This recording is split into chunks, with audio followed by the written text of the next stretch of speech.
Namo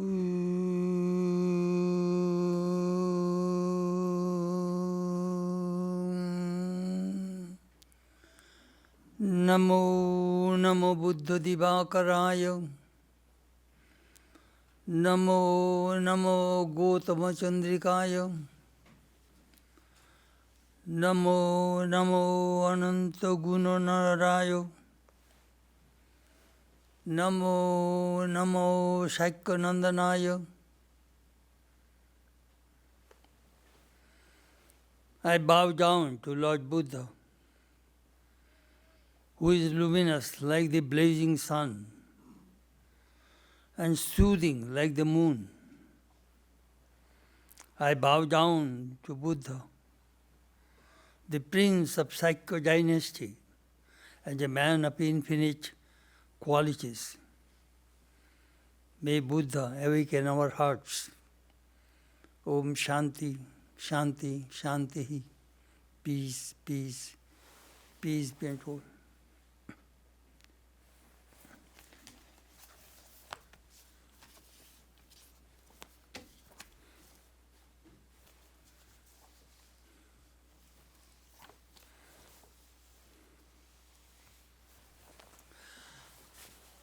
This morning our subject is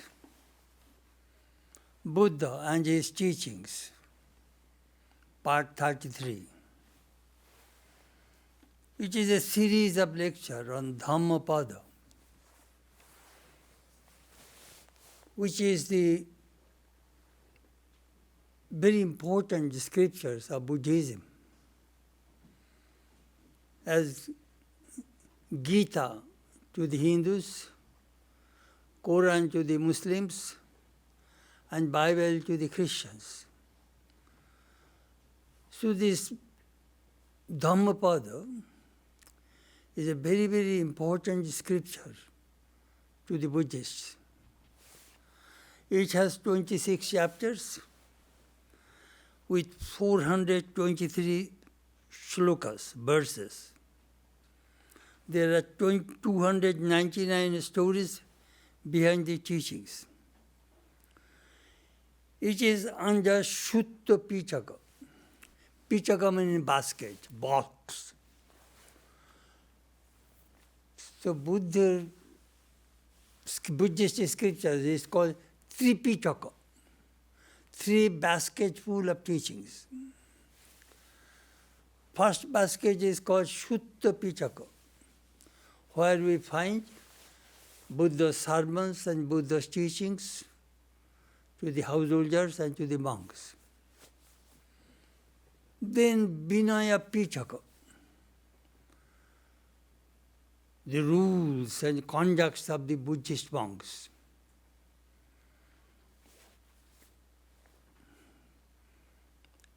Next is Abhidhamma Pichaka.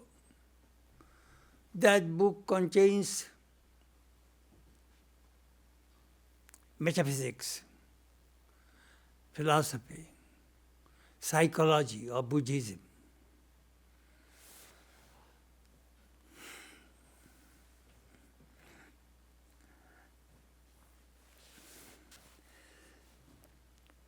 Vinaya Pichaka, the Buddha's teachings to the householders, Panchashila, 5 teachings. Just like our 10 commandments, do not kill, do not lie, do not commit adultery, don't steal, don't drink alcohol. Those are the 5 teachings. For the monks, 5 teachings more. Don't eat at night time. Don't get involved with dancing and singing. Don't use perfumes and other fancy clothes. Don't use good bed, soft bed. Don't possess gold and silver. These are the 5 more teachings for the monks. In Buddhism, very interesting. There is no God, no guru, no grace, Atmadipo bhava. Light your own lamp. Use self-effort. Be good and do good.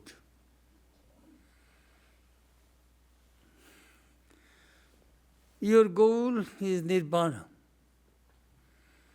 And the chariot of your journey is Atma Shakti, power, self-will. Very interesting. Similar message we find in the Bhagavad Gita. Krishna told Arjuna, Uddharet atmanatmanam, natmanam avasadayet. Atmaibhavi atmana bandhu, atmaibhavi puratmana. Listen, Arjuna. Raise yourself by yourself. Do not yield to depression. Your disciplined mind is your friend. Your indisciplined mind is your enemy. Do not blame others. Work out your own salvation.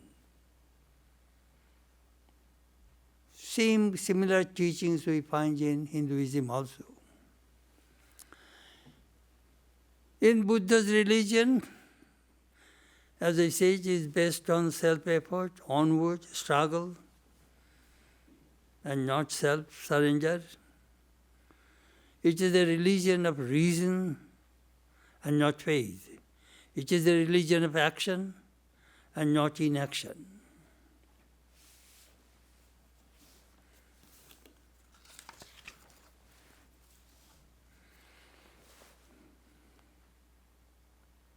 Sometimes people ask, what is the difference between Buddhism and Vedanta? Swami Vivekananda said, Buddha taught the moral and ethical aspects of Vedanta. Moral and ethical aspect. Do you know what is ethics? Not I, thou. You first, I am afterwards. That is called ethics. Moral virtues. Buddhism is very much emphasized these two things.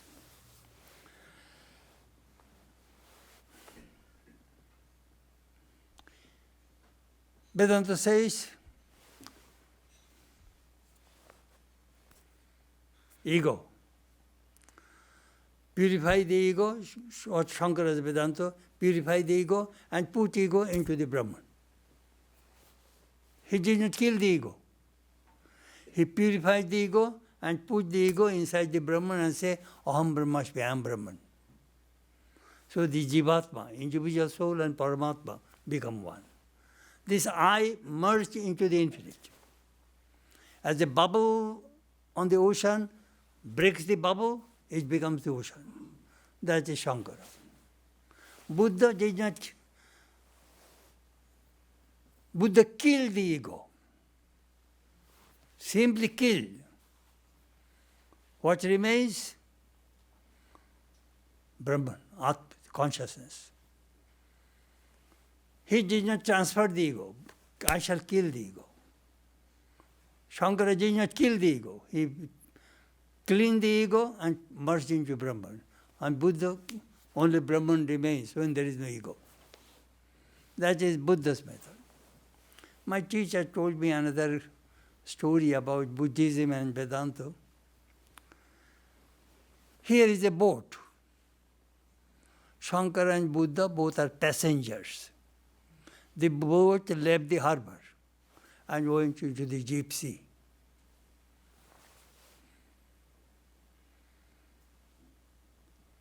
Buddha looked upward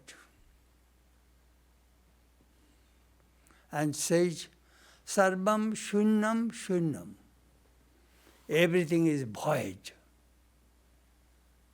Nothing. And Shankara looked downward and he saw the ocean. And he said, Sarvam purnam purnam. Everything is full. Shankara saw the positive side, Buddha saw the negative side. But both are in the same boat, in the same place. Both have the same experience. You see half glass, you may say half empty. Same glass. It is the approach. Very good example our teacher told us in Vedanta class. This Dhammapada, I started this series in May 1998. So this is the part 33. Today we shall study on happiness, Sukha Bhagga. I sometimes read, I have a book called Dictionary of Thoughts. There I found the definitions of a particular thing by the different people, different great thinkers of the world. So I found 94 definitions of happiness. How people look at happiness. What is happiness? Happiness. 94 definitions of happiness. No man is happy who does not think himself so. It is in the mind. Happiness is neither within us or without. It is the union of ourselves with God. Happiness can be built on virtue. The secret of happiness is renunciation. It is pretty hard to tell what does bring happiness. Poverty doesn't bring happiness. Wealth does not bring happiness either. We have seen many rich, wealthy people not happy. What is happiness? Most people think money or enjoyment will bring happiness. People tried. Human beings are not stupid. They tried, could not find it. What is happiness? There are 21 questions and answers in the Chandogya Upanishad. Then finally, the teacher Sanat Kumara told Narada, Bhumaiva sukham, nalpe sukhamasti. Happiness, bliss, is only in the infinite, not in the finite. Infinite. What is that infinite? That infinite is Brahman. Pure happiness, unadulterated happiness, permanent happiness is there. But is there no happiness in this world? Of course there is some happiness. But relative, momentary happiness, not permanent happiness. We are looking permanent happiness. I remember Alberta, a devotee of Vivekananda. She became a lady of Countess of Sandwich in England, royal family. She was asking Swamiji, is there no happiness in marriage? Do you know what Swamiji replied?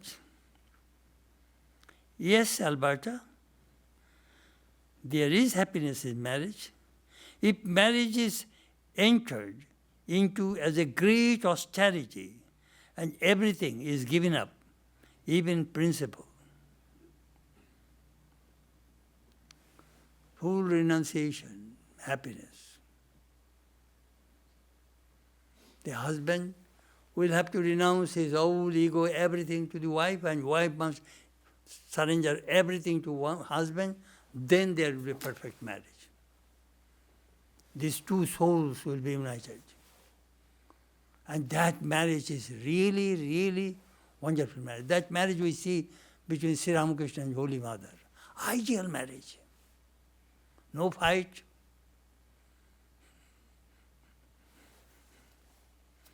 No quarrel.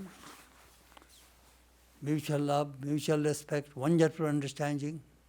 Could you imagine a home, husband is doubting the wife, wife is doubting the husband all the time? there is zero peace and happiness in that family. That family may be very rich. It doesn't work. Mutual love, mutual respect, trust, that brings happiness.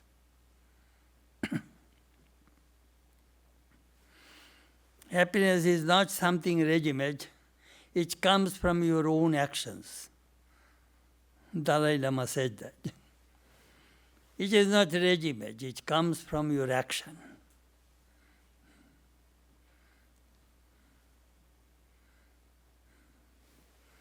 Happiness. I was reading a Zen story.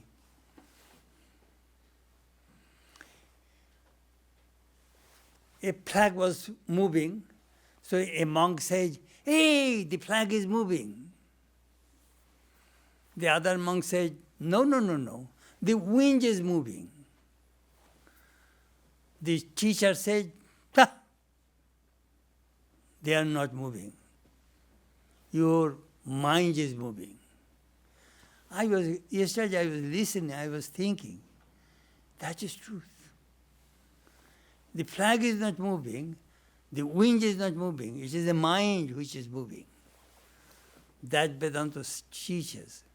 This whole world is nothing but manaspandanameva jagat. This world is the vibration of the mind. Everything is in the mind. Our Vedanta literature says, Jagrat Swapna Sushupti. In the waking state, you perceive the world through the senses. In dream state, you perceive the world through the mind. And in dreamless sleep state, you perceive the world through ignorance. Mind is not there, but your knowledge is there. Anyhow, that is a different topic. All right, now we shall go to the text.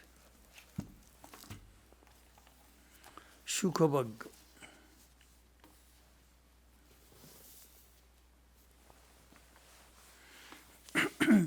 First 3 verses, let me read, which I finished previously, so that you can get the connection.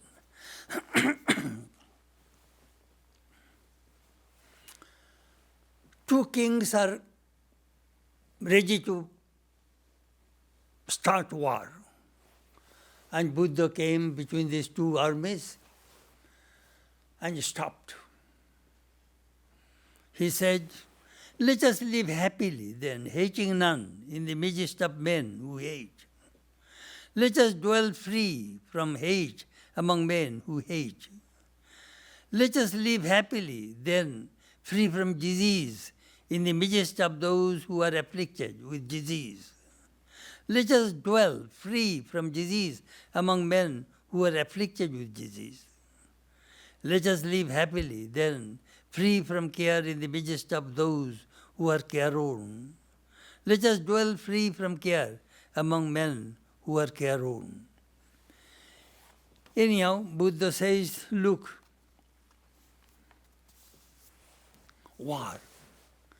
Do you know where the war first begins? War begins first in human mind, then it goes to the battlefield. The war first began in the mind of Putin. I shall grab what is called the other country, Ukraine. I shall grab the whole Ukraine. This thought came in Putin's mind, asked the army, go. War first comes in the mind first.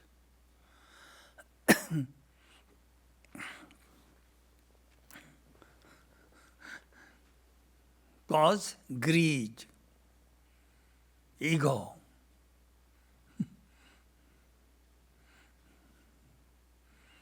Power mongering. These are the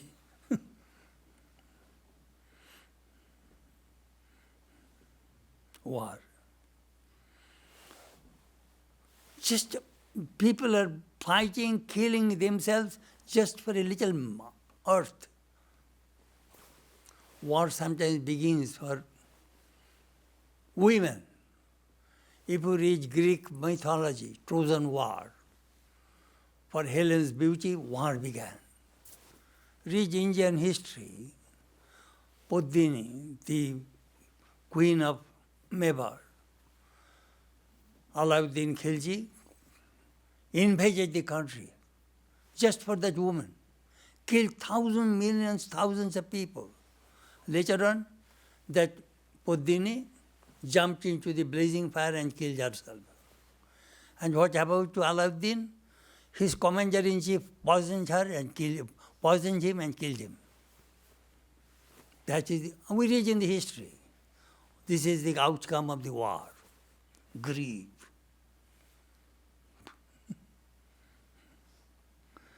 Sometimes, for wealth, I shall take off of your wealth.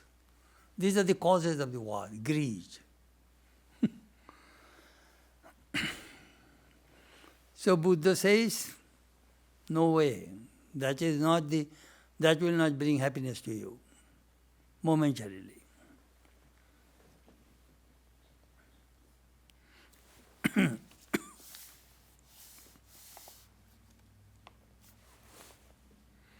One of our devotee's son, he was a big position in military, in Vietnam War. I saw him in California.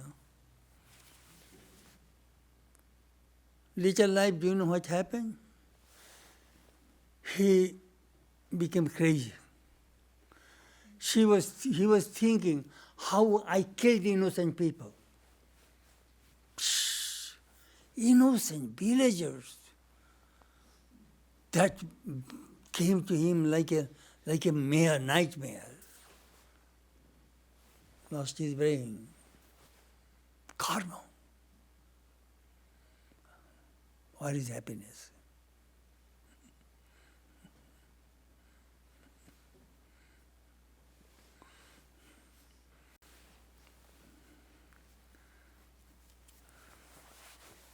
Before his teachings, Buddha gave a little story. Once Buddha was living in a village, Panchashala, and every day, once a day, Buddha would go for begging food. With a begging bowl, he will go, and the villagers, they used to give food that once a day he used to eat.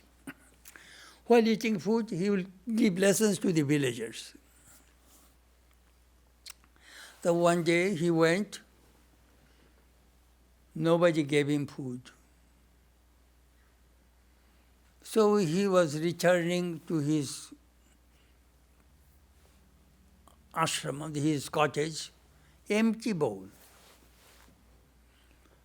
It was Mara, the Satan. Like Christian people use Satan, so Buddhist people use Mara. He is the god of last desire and Buddhism. So what he did, he said, hey Buddha, why are you returning? Go back again for food. No, I shall not go. I shall return. I know you are the mischief. You created these things in the minds of the people so that nobody will be able to give me food. I am going back. Then he said,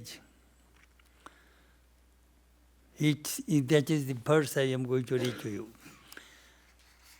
3, 4. Let us live happily then, who possess nothing. Let us dwell feeding on happiness like the shining gods. My life is now at rest, calm, indifferent, with no thought about what I must do. Pile up then the wood and let the fire encircle me. But how can it touch such as one as I? I am illumined. I live happily indeed, for I possess nothing, while Mithila is in flame, nothing of mine is burning. But Swami, what is the meaning of this word? Why is behaving like this? Do you know what? This Satan was testing that whether he is illumined or not, whether he is established in truth or not. I am the Atman. Atman does not eat any food. It is the body eats food. In Chandogya Upanishad, there is a definition of the Atman. Isha Atma, apahata papma, bijaru, bimritu, bishoka, bijigitsa, apipasa, satyakama, satyasankalpa. This Atman, your pure consciousness, is apahata papma. There is no sin, no ignorance there. No jara, no old age, no death, no grief, no suffering, no hunger, no thirst. That is your Atman. So whether Buddha established in that position or not, he was testing. He says Buddha is established. Food. But food is deha dharma. It is a body wants food. That's all.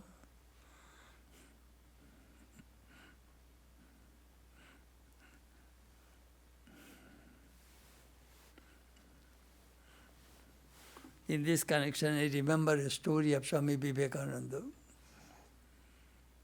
When Swami Vivekananda was an itinerant monk traveling in northern part of India, it was a very hot day. He got down from a station and sat on the platform in the sun. And a rich man sat under a tree, shade, and eating and drinking. And he was looking at Swami Vivekananda, monk, beggar, stay like that. You people do not work? Look, I work, I have food, I have drink, I am under the shade. Swamiji was seated there calmly. He did not respond. In the meantime, he found somebody came with a packet, food, and a jug of water, and searching somebody. He came to Swami Vivekananda and says, "Hey Maharaj, sir, I brought this food and drink for you." Swamiji says, "I do not know you, you do not know me. Perhaps it is for someone else." "No, it is for you." "How do you know?" Then that man says, "I am a confectioner. After lunch I was sleeping. And Lord appeared before me and said, one of the monks on the platform is hungry and thirsty. Carry some food for him." First I found it. Then I thought, it is a dream. I turned my side. And I wanted to sleep more. Again Lord Rama appeared before me. "What? You want to listen to me? Right now, make some food and water and carry to that monk on the railway platform." But after third time, I immediately got up and made fresh food and drink I brought to you. You know, when I read that story of Swami Vivekananda, I felt what Krishna says in the Gita is true. Yogakshemam bhaimyam. Those who worship me with undivided devotion, I carry their everything. I provide food, everything to that person. When I was reading this story of Buddha, Swami Vivekananda's story came to my mind.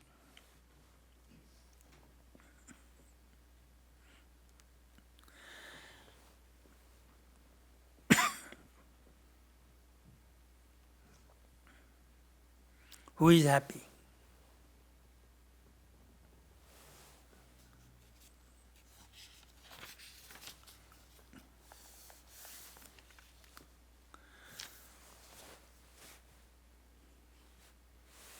Shite Shukham Kastu, Vedanta says, who sleeps happily? Samadhisto. The person who is Samadhi, he sleeps happily. Ku doridra, who is poor? Jistu trishna vishala. The person who has many desires is poor. He may be a billionaire, doesn't matter. If he has many desires, he is poor. Who is happy? Happy, happy. Very interesting, this Vedanta.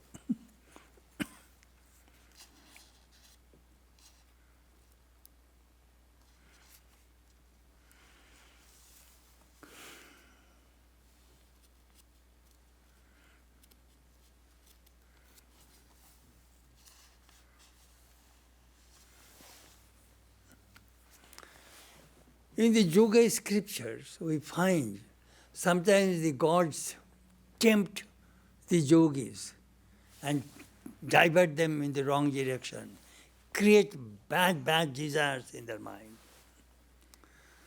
You see, in Buddhism, quite often you will find the word tanha, tanha.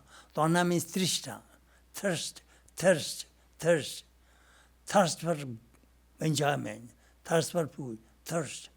Buddha conquered that thirst. Do you know what? Before illumination, Buddha was tempted. He overcome the temptation. After illumination, he was tempted. After illumination, I went to Bodh Gaya in 1982. After illumination, Mara came, enjoy yourself, don't share with others. 49 days Buddha moved around that Bodhi tree. Then she found from inside, no, you have found out the way, you must show the way to the people. So he came to Bodh Gaya, in Sarnath, there near Benares. There he started to give his sermon. I am moving this wheel of dharma. Those who will come under the wheel, they will attain nirvana. That's a beautiful message, anyhow. So Buddha wanted to share.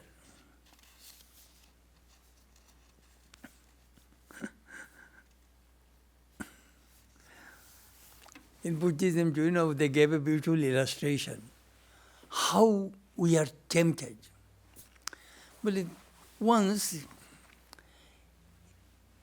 a tortoise was moving around in the water and he saw a crocodile, a jackal wanted to eat.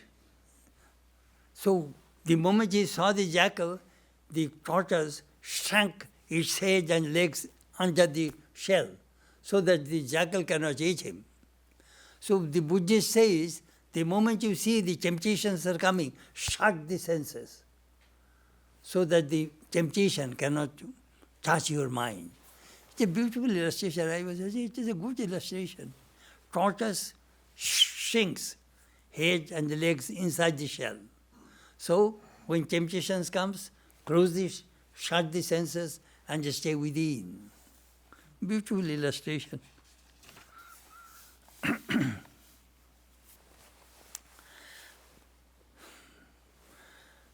There are two kings. One is Koshala, another is Benares. Ajatashatru and Prosenjit. These two kings are at fight. Prosenjit lost 3 times.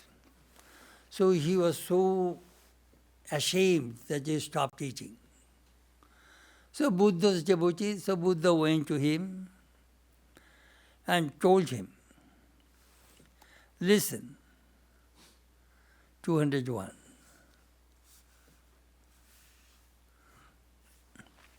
Victory breeds hatred. The conquered dwells in sorrow. He who has given up thoughts of both victory and defeat, he is calm and lives happily.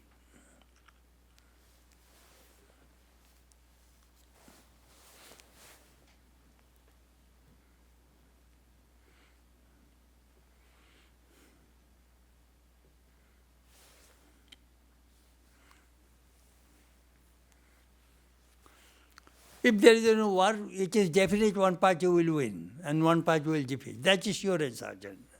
But the person who won, that person, always remember, the enemy, the other party, one day will be strong and will attack you. So you are not safe. You are not safe. Jaya Vishati, Parajita Dukkha Vedati.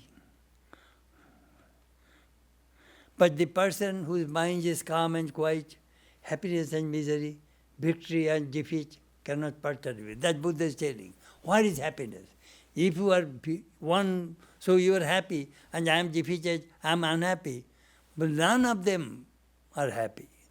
So, the person whose mind is calm, serene, unperturbed, that person is happy.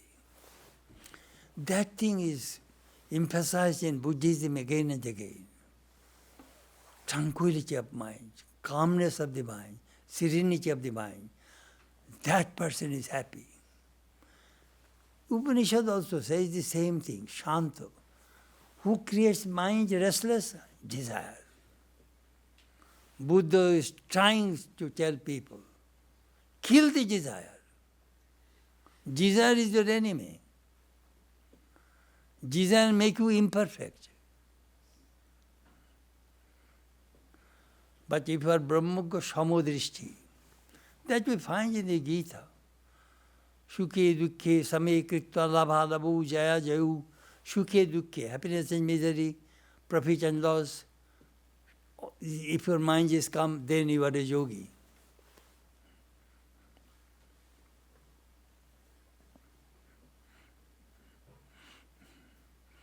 Any fight, peace, happiness do not come through that way.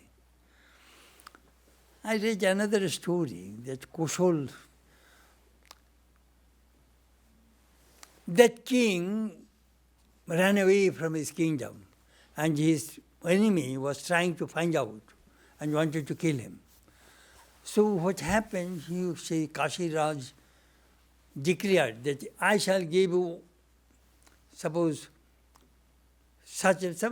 take it for 1 million rupees if you can catch him. So the moment he heard that the king declared 1 million rupees, he came to his enemy and said, I am that Kushal king, I offer my head to you, give 1 million rupees and give to the poor people. He came himself and offered his head to his enemy, kill me, but this 1 million rupees you must distribute to the poor people. Then that his enemy king was overwhelmed. Do you think you want to win me? No. You take back your kingdom, you will be happy. He showed that, how sacrifice can bring victory. It is a poem of Rabindranath Tagore called Mastak Bikroy. I remember I read it when I was in school. Beautiful story. Swami, what do we learn from this teaching? Na priya priya sprishata. Good and bad cannot touch you.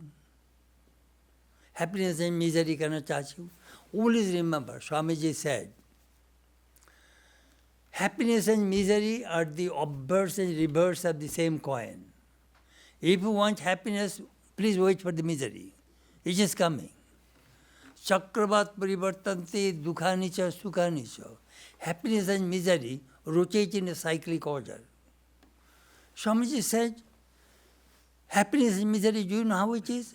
It is just like the pendulum of the clock. Tick, tock, tick, tock, tick, tock. Happiness, misery, happiness, misery. It will not stop. Then what shall we do? Just stop the pendulum, grab the pendulum and say, don't move. That you should do. Grab the pendulum. If you want happiness, you get ready for misery. It will come.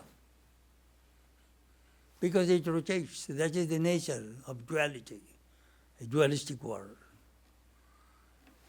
transcend both. That is the teaching of Vedanta. That Buddha is also teaching. Transcend both. Happiness, happiness.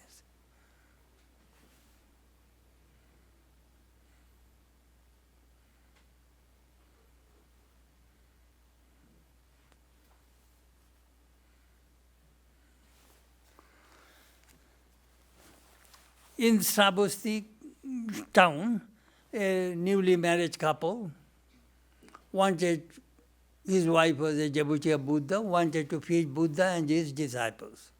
They arranged a big feast. The wife was serving food to Buddha and his disciples. She was very happy. But her husband also is sympathizing the wife, but her mind is on his wife, that when we shall go to bed, His mind is on the wife, but wife is serving food to Buddha and his teaching. In that connection, Buddha says,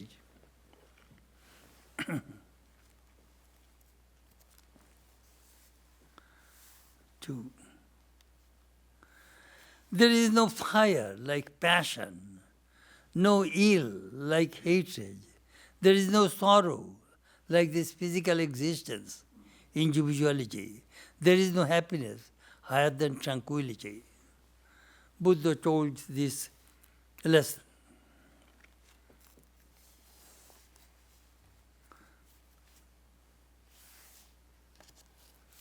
Do you know what does it mean? It means, where is your mind, there you are. When you go to the shrine, you meditate. You close your eyes, you can see where is the mind. The thing which you love, you are attached, your mind immediately will go there, not God. We struggle. We bring the mind from the world to God again and again. That struggle continues. That Buddha is telling, what is your mind? Be careful. Mind is the most important thing.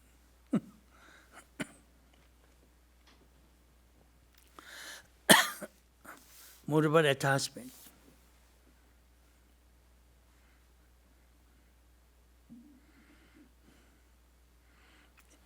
If you read the 12th chapter of the Bhagavad Gita, toward the end, Krishna mentioned, who is my devotee? He who sees enemy and friend, honor and dishonor, cold and heat, happiness and misery, same, he is dear to me. Praise and blame,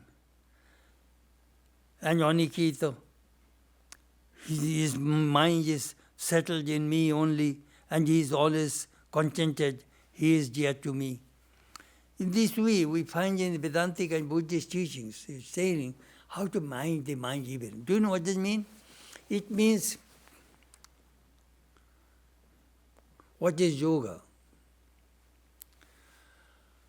Yoga is, equanimity of the mind is called yoga. Yoga, equally, evenness, calmness, serenity, tranquility, that is called yoga. How to do it?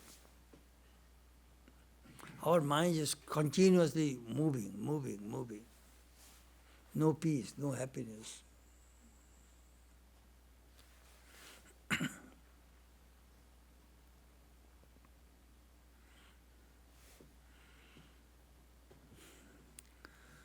Chitta and Chinta. Chinta, worries and anxiety. They burn human mind continuously. But Chitta, funeral pyre, will burn you only once. Funeral pyre, I saw in Bhadalla, when the dead body put into the fire, bas. That is Chitta, funeral pyre. It finishes in 1 hour. But Chinta, worries and anxiety burn human bodies, human minds continually. Worries and anxieties. that he was talking about.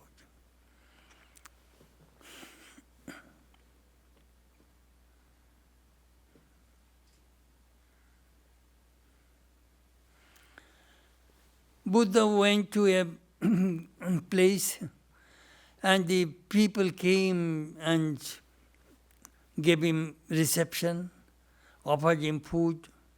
But an old monk, he was so tired and hungry that he has no strength to come to Buddha to listen to his sermon. Buddha came to know about that poor man's mind. First he went to fetch that pen, then he started to give his sermon. After listening to Buddha's sermon, he attained illumination.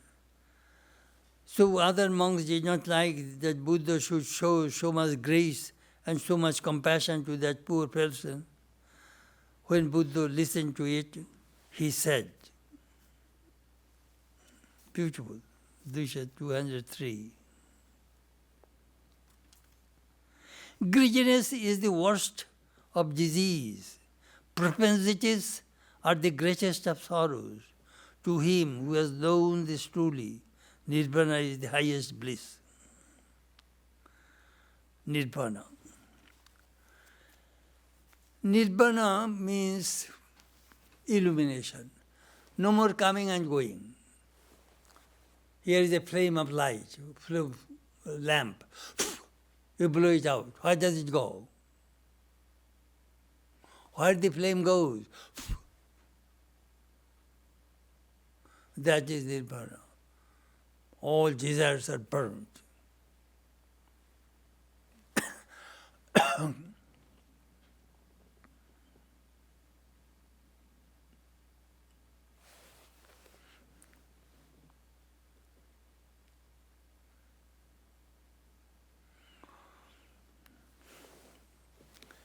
This teaching is very important for us. Buddha introduced middle path. Do you know what is middle path? Here is a sitar or tanpura. If you tie too much, it will not come the right sound. If the wire is loose, it will not come the right sound. You will have to tune it just right. Then the right sound comes. That is called middle path. He says, do not torture the body. Torturing the body, you will not get illumination. Sure and certain. Buddha says, I tried. 6 years, I ate dry leaves and tried to kill myself. Then I fell down on the bank of Niranjana river. A shepherd girl brought some rice pudding and fed me and saved my life. Then I realized, killing the body, I cannot get illumination. I shall have to follow the middle path. So Buddha followed the middle path. Killing the body, you cannot kill your desire. Desire should be killed. That is in the mind. Sri Ramakrishna says, khali peche dharma hai na. Religion is not possible for the empty stomach. You have terrible spasm for hunger, pain. You cannot concentrate on God. Sri Ramakrishna is very practical. He used to tell people that instead of fasting, drink some sharbat or anything like that and some fruits. Then you do the puja. Otherwise, do you know what happened? Sitting the puja, how quickly I shall finish, so that I can go and have my meal. Your mind will be on food, not on God. Once a woman was doing Shivaratri or something like that, no food, fainted in Sri Ramakrishna's room. When Sri Ramakrishna heard that woman did not eat any food, Sri Ramakrishna immediately made some sharbat. He put some sugar in the water and some lemon juice and fed that woman so that the woman can survive. Amazing. Sri Ramakrishna could not bear. He says some women in India, they fast. My mother, terrible. 45 to 50 days a year she used to fast. No, do not torture the body.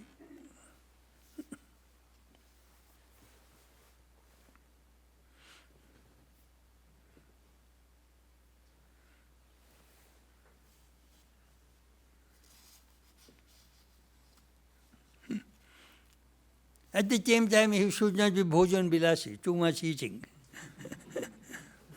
He told the next story. Very interesting. Koshalraj Prosenjit bhojan bilasi ছিলেন. He was one of his disciples. He was the king, Prosenjit. He is the king of Kosala. He loved food. So as he was eating too much, he became a very heavy. He was very uncomfortable. Then Buddha gave him a lesson so that he can control his eating. And in that connection, Buddha told him this story.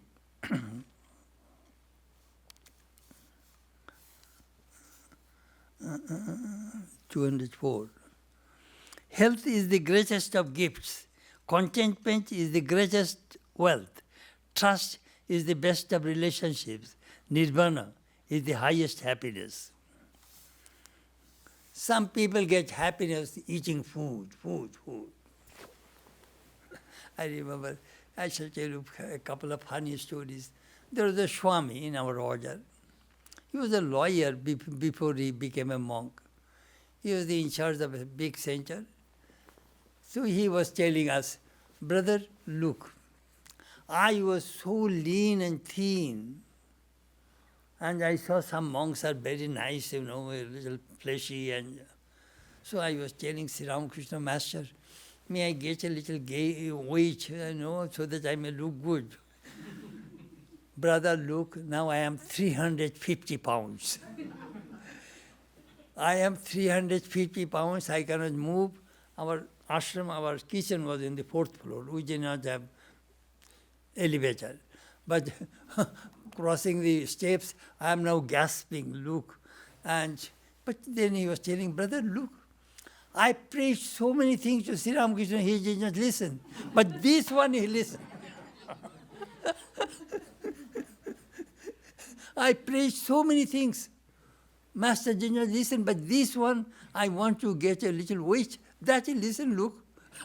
Now I cannot move. He was so funny.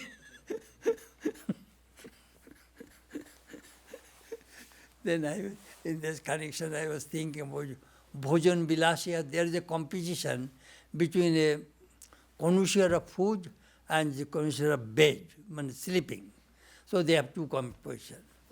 So the person who is eater, for him, they brought all fancy food, and the moment he touched the rice, he said, I cannot eat this food. Why? What is wrong? There must be something wrong. I smell a burned dead body. What? You were eating rice, burned dead body? Well, yes. Then they inquired the source of that rice. They found that rice was grown near the cremation ground where the body was burned, and that air of that body went to that rice, and that rice was, husk was taken, and that rice was cooked. My goodness, how is it possible? Well, yes. Then the person who wants to be a sleeper, bed. So they put 7 mattresses, soft, nice mattresses. On that he lay down, and he said, oof, terrible pain. He jumped from the bed. Well, what happened? Now I have terrible pain in my body. What? After fifth mattress, you will find a piece of hair. A piece of hair after 5 mattresses. And that gave me pain in my body. So they found, they lifted and they saw exactly there is a piece of hair and that gave him pain. Now who will win among these two? Well, the sleeper will win. We used to hear all the funny stories about eater and sleeper. Funny. Food.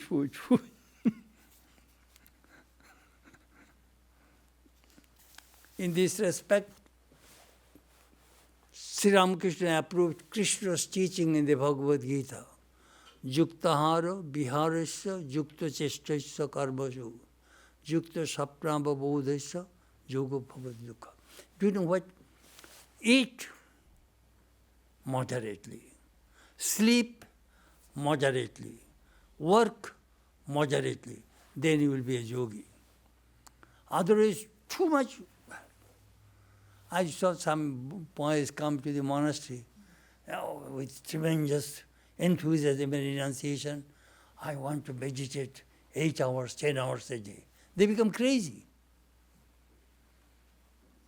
No way. You must take which your body can absorb. If you overdo, you will be in deep trouble. Swami Chetanananda was about to lose his mind. Went to Holy Mother. Mother said, how do you meditate? I meditate on the crown chakra. My goodness, that is the last time. Mother, I saw empty, void. I am all nervous breakdown. My son, go home. 3-4 months, no meditation. Only eat and sleep, eat and sleep. Make your system normal. Do not overdo. Some people, I am going to meditate, retreat, 8 hours, 10 hours. No. Slowly increase the time. You cannot lift 500 pounds weight on the first day. Slowly, you increase the weight. That is the way in spiritual life. Do not overdo. My goodness.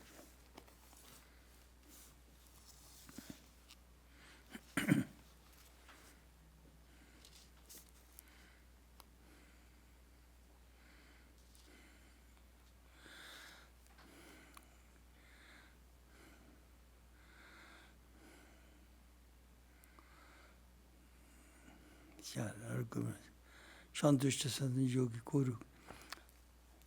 The person who eats moderately, drinks moderately, that person can be a yogi.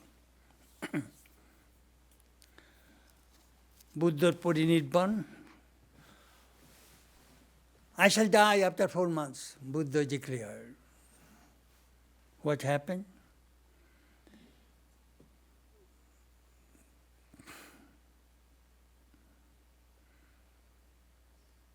One of the monks started to meditate. And all people came to see Buddha last time, but he did not come. Buddha praised that monk.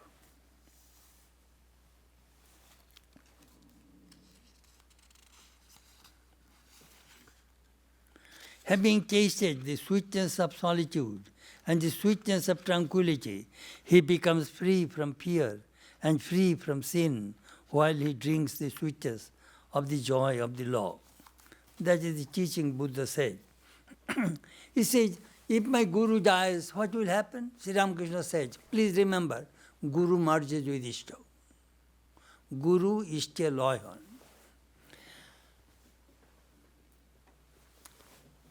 Buddha was in that bed.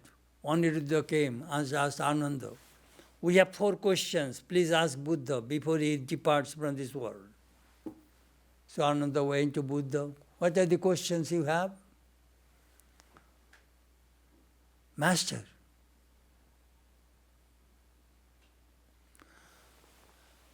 After you die, we shall take your teachings and we shall make a book. How shall we introduce this book? Use 4 words. Thus I have heard. Thus I have heard. Use these 4 words and introduce my teachings. Master, we always lived with you. When you will die, where shall we live? Mindfulness. Mindfulness, awareness. Master, when you will die, we have no guru. Who will teach us? Binoy. I delineated the monastic rules. Follow my rules.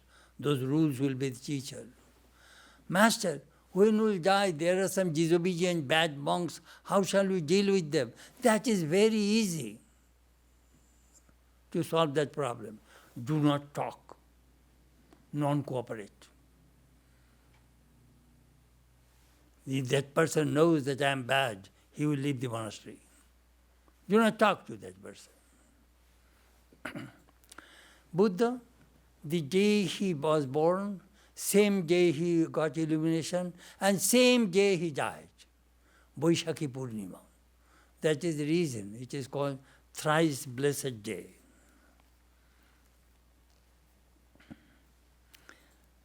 You know, it is amazing. Sri Ramakrishna also asked his disciple, hey, bring the almanac, read. When a particular day comes, stop there. He died on the same day. Swami Vivekananda also did the same thing. The almanac, he put a page mark, he knew I shall give up my body on the 4th of July. It is amazing that how Ramakrishna Vivekananda also selected the days they wanted to depart from this world.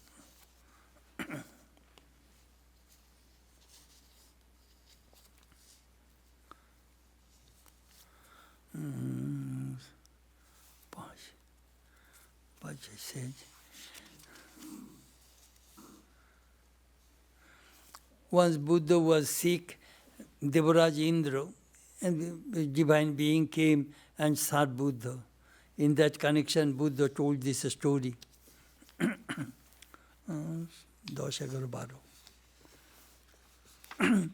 The sight of the noble is good. To live with them is always happiness. He will be always happy who does not see fools. He who consorts with a fool suffers a long time. Association with fools as with an enemy is always productive of pain. Association with the wise as meeting with one's kinsfolk is productive of happiness. Therefore, even as the moon follows the path of the constellations, one should follow the wise, the intelligent, the learned, and much enduring, the dutiful, the noble, such a good and wise man. What Buddha says, Mahajana Gatasya Pantha, follow the path of those illumined souls, mystics, God-realized people, so that you will follow the right path, right track. Just like imitation of Christ. Follow the path of Christ. He says, I am the way.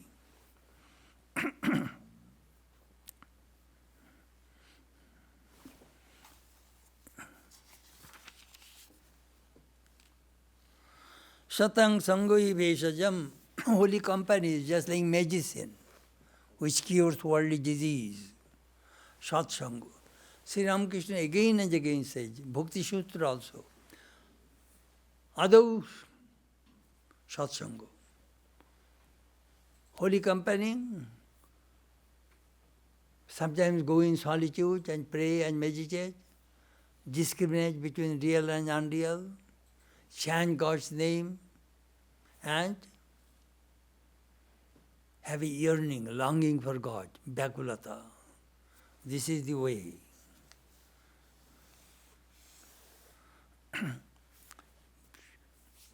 Tulsidasa's very famous saying, Bandhavu Santo Asanto Charuna. I bow down to the holy, I bow down to the unholy. Why? Because both give me pain. When holy person leaves me, I get pain. When an unholy person comes to me, I get pain. So both give me pain, so I salute both.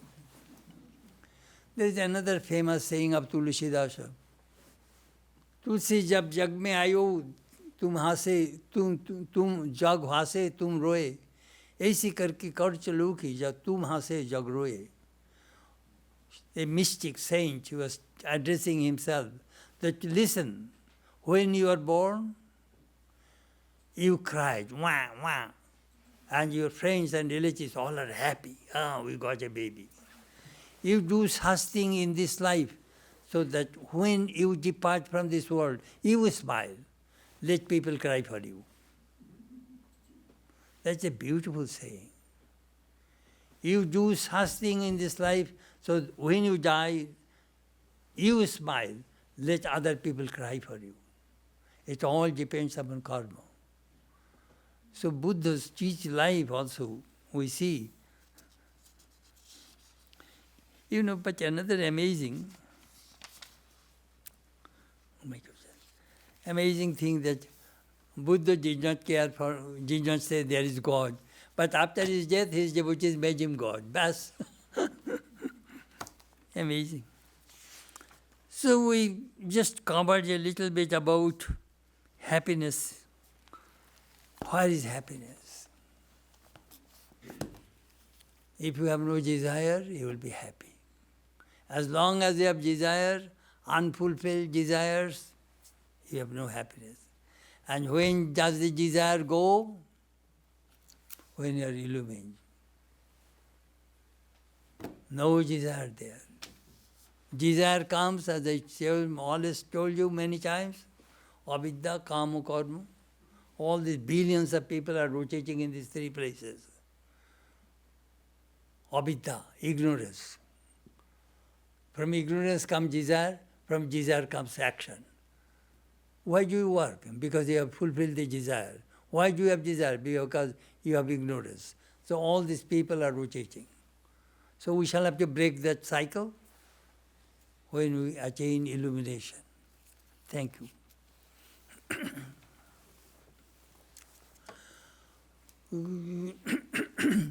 Matma me shuddhantam jyotiraham viraja vipapma bhuyasam. Antaratma me shuddhantam jyotiraham viraja vipapma bhuyasam. Paramatma me shuddhantam jyotiraham viraja vipapma bhuyasam. May my body become pure. May I be free from impurities and ignorance. May I realize myself as the light divine. May my soul become pure. May I be free from impurities and ignorance. May I realize myself as the light divine. May my mind become pure. May I be free from impurities and ignorance. May I realize myself as the light divine. Om Shanti, Shanti, Shanti. Peace, peace, peace.